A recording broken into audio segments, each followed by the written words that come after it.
Hello students, कैसे हैं सब। आज हम पढ़ेंगे क्लास 9th का चैप्टर नंबर 9 जो कि एनसीईआरटी बुक का है। ठीक है, तो इसका हमारा नेक्स्ट टॉपिक जो है वो क्या है, Newton second law of motion. So today we will start about our next topic, that is Newton second law of motion. ठीक है, तो बच्चों Newton second law of motion क्या होता है। It states that the acceleration of an object as produced by a net force is directly proportional to the magnitude of the net force in the same direction as the net force and inversely proportional to the object's mass। ठीक है, तो बच्चों ये क्या कहता है कि जो एक्सेलरेशन प्रोड्यूस होती है, अगर कोई भी ऑब्जेक्ट है, ठीक है, और उसके ऊपर हम कुछ फोर्स अप्लाई करते हैं तो उसके अंदर क्या प्रोड्यूस होती है बच्चों, एक्सेलरेशन प्रोड्यूस होती है। ठीक है, वो मूव करना शुरू कर देता है। ठीक है, तो वो किसके डायरेक्टली प्रोपोर्शनल होती है बच्चों, it is directly proportional to the magnitude of the net force. ठीक है, किसके डायरेक्टली प्रोपोर्शनल है, उस फोर्स के डायरेक्टली प्रोपोर्शनल होती है जो उसके ऊपर अप्लाई किया गया है ऑन दैट बॉडी। ठीक है, और जो फोर्स है बच्चों वो हमेशा उस सेम डायरेक्शन के अंदर ही अप्लाई किया जाएगा जिस डायरेक्शन के अंदर क्या होगी, एक्सेलरेशन प्रोड्यूस होगी।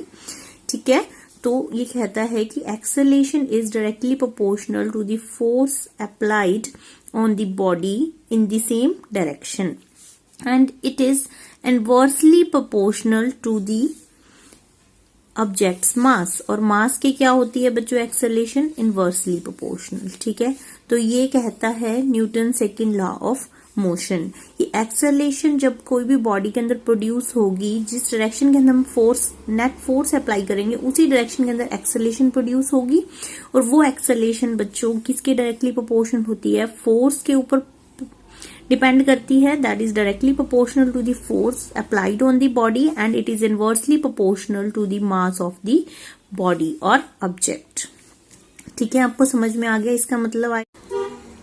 So now we come to our next topic, that is mathematical formulation of second law of motion। अब हम उसकी mathematical formula find out करेंगे कि क्या होता है। ठीक है, तो देखो, if an object of mass small m is moving along a straight line with initial velocity u and is accelerated to velocity v in the time t by applying a force f। अगर कोई object है बच्चों और उसका मास जो है वो कितना है, स्मॉल m है, और इसके ऊपर फोर्स अप्लाई कर रहे हैं हम कैपिटल F। ठीक है, तो उसकी कुछ इनिशियल वेलोसिटी है u जिसके साथ वो मूव कर रहा है इन स्ट्रेट लाइन। जब हमने उसके ऊपर थोड़ा फोर्स अप्लाई और किया तो उसकी जो वेलोसिटी है वो चेंज हो गई u टू v। ठीक है, ये कह रहा है। तो इसके अंदर उसने बोला इस सब के अंदर टाइम कितना लगा, t टाइम लगा। When we apply force on that body, its initial velocity is u, and when the body accelerated in time t, its velocity becomes v। ठीक है, तो उसकी velocity बच्चों v होगी है।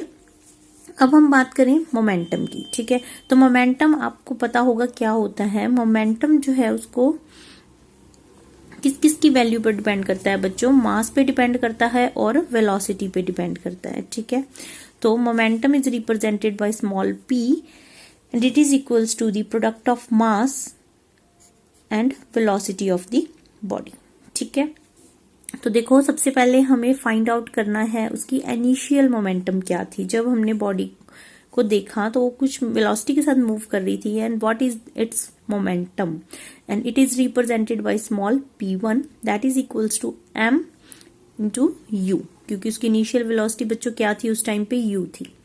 ठीक है, फाइनल मोमेंटम की अगर हम बात करें उसको हमने रिप्रेजेंट किया है स्मॉल p2 से, तो उसकी वैल्यू क्या आएगी बच्चों, m इंटू v, क्योंकि उसकी फाइनल वेलोसिटी कितनी थी, v थी। ठीक है, तो अभी फाइंड आउट करना है चेंज इन मोमेंटम। क्या फाइंड आउट करना है, चेंज। जब हमें किसी चीज का चेंज फाइंड आउट करना होता है तो चेंज कैसे होगा बच्चों, फाइनल माइनस इनिशियल मोमेंटम। ठीक है, तो फाइनल में से जब हम इनिशियल वैल्यू को सब्सट्रैक्ट करेंगे then we will get the change of value. ठीक है, तो change in momentum is equals to p2 minus p1 that is equals to mv minus mu। m हमने यहाँ पर कॉमन ले लिया है तो वैल्यू बन गई है bracket v minus u. After that we find the rate of change of momentum.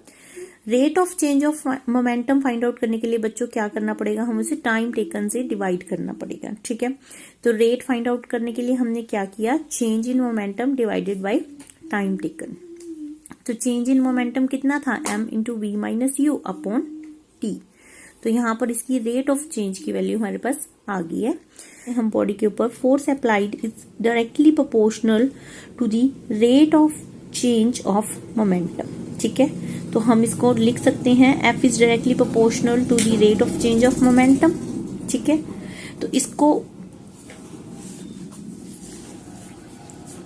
देखो, force is equals to K into m v minus u by t. अब आप सोचेंगे कि यहाँ पर K कैसे आ गया, जब हम डायरेक्टली प्रोपोर्शनेट का सब साइन हटाते हैं बच्चों, तो यहाँ पर कुछ ना कुछ कांस्टेंट लगता है, ठीक है। तो जब हमने इसको इक्वल टू करना होगा तो यहाँ पर हमें कुछ प्रोपोर्शनैलिटी कांस्टेंट लगाना पड़ेगा, तभी आप उसको इक्वल टू की फॉर्म में, इक्वेशन की फॉर्म में लिख सकते हो, ठीक है।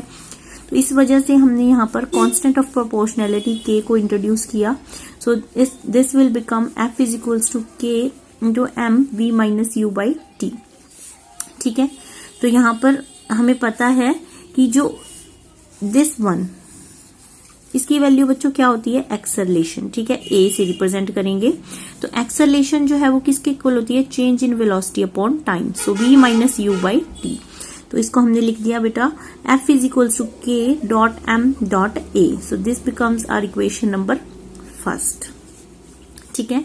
अब यहाँ पर जो K है, कांस्टेंट ऑफ प्रोपोर्शनैलिटी है, उसकी वैल्यू किस पर डिपेंड करती है, हम किस तरह की यूनिट्स जो है वो अडॉप्ट कर रहे हैं फॉर मेजरिंग फोर्स, ठीक है। तो अगर हमने यूनिट जो है वो 1 यूनिटी कंसीडर कर लिया, तो इसकी वैल्यू देखो कैसे निकालेंगे K की value. If we define F is equals to 1 where M is equals to 1 and A is equals to 1, that is वो क्या कह रहा है कि अगर यूनिट फोर्स जो है वो हमने ली, unit force is that much force which produces unit acceleration in unit mass. Unit mass unit acceleration ही वो प्रोड्यूस करेगा if we take F is equals to 1 unit लेंगे, तो ठीक है। क्योंकि इन दोनों का प्रोडक्ट देखो, यहाँ पर हमने 1 लिख लिया, K की वैल्यू हमें फाइंड आउट करनी थी, इसको हमने ऑलरेडी कंसीडर कर लिया कि यूनिट मास है हमारे पास और उसकी एक्सेलरेशन उसने प्रोड्यूस की 1, ठीक है। और उसके ऊपर फोर्स हमने 1 यूनिट ही अप्लाई किया, तो K की वैल्यू बच्चों यहाँ से हमने निकाल ली, K is equals to 1। So put this value in equation number first. तो हमारे पास K की वैल्यू 1 आने के बाद हमने क्या फाइंड आउट किया बच्चों, F is equals to M into A। तो ये हमारे पास एक मैथमेटिकल फॉर्मूला आ गया है, मैथमेटिकल फॉर्मुलेशन आ गई है Newton second law of motion की। सो अगर Newton second law of motion के अकॉर्डिंग ये कहता है फोर्स जो है वो किसके इक्वल होता है, product of mass and acceleration produced by that body, ठीक है। So, if we want to find out the relation between force and acceleration, then how we'll find out? Now, A is equals to F upon M, ठीक है। तो F upon M जब हम करेंगे तो इसके बीच में एक रिलेशन आ गया, acceleration is directly proportional to force and inversely proportional to the mass, जो कि हमने यहाँ पर डिस्कस किया था स्टार्टिंग में। So, according to this, acceleration produced in the body is directly proportional to the force acting on it and inversely proportional to its mass। तो यही है हमारा Newton second law of motion, जिसकी हमने mathematical formulation find out कर ली है। Please share and subscribe my channel for more videos.